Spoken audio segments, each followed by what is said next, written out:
can cope with. First up, ABS, the system that prevents your wheels from locking like this when you brake. One of the hardest things for ABS to do is stop you on an icy hill. Without ABS, this happens.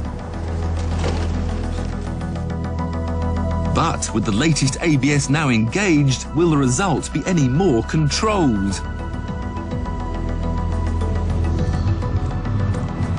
Yes, undramatic, but very impressive. ABS stops your wheels slipping when you're braking. Traction control stops your wheels slipping when you're accelerating. But will it work driving uphill? These huts shield specially prepared gradients of ice from the sun and are the perfect place to test. This is what happens when the traction control is switched off.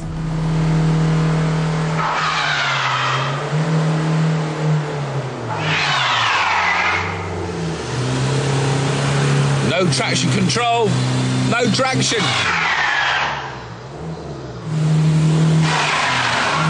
Come on, come on. All right, I'll dip the clutch, proper driving technique for ice. Very gently, gently. Gently, gently, gently. Right, I'll take a run at it, that's it.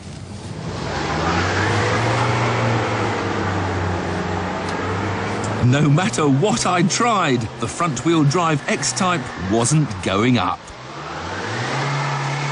But turn the traction control on and power is automatically restricted so the tyre's grip is never overwhelmed.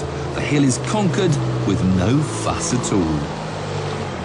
Nobody knew what would happen in our final test, except that it would need a large runoff area. To test the electronic stability program, ESP, we headed onto a frozen lake the size of central London. You can probably just spot me in the distance. ABS and traction control stop wheel slip in a straight line, but ESP stops you skidding sideways. Just 1% of drivers know how ESP works, yet I think it should be fitted on every car. The test is to try and swerve round one obstacle, then a second, and then a third. To begin with, we'll keep the ESP turned off. Right, I'm driving down a motorway at 70 miles an hour. I'm going to suddenly be faced with an emergency avoidance situation. I've got no ESP, and I'm on sheet ice.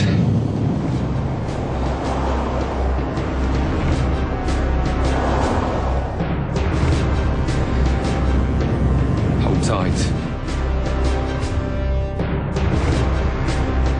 Missed one, missed two, and no! I've lost total.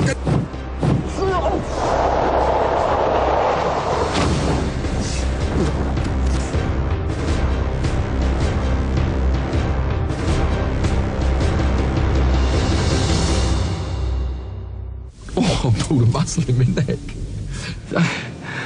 I missed the first two obstacles, but after that I was just a passenger, no control. And I just slammed into that, fortunately, polystyrene wall.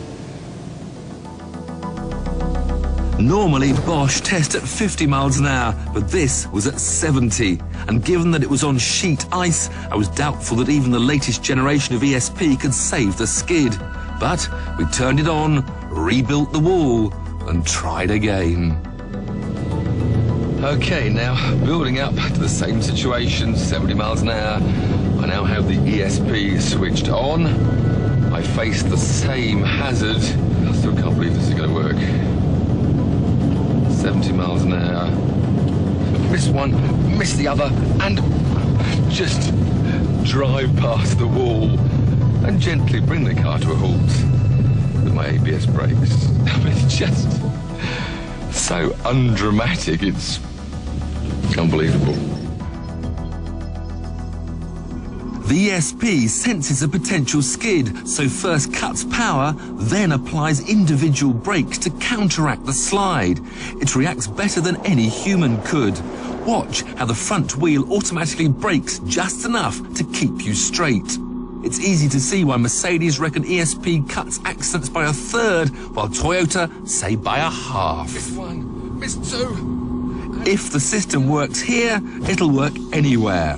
And after experiencing it firsthand, I'm certain your next car should be fitted with ESP. Just remember, different car makers may call it different things, like DSC, VSA, or VSC. Without ESP, you risk a crash like this.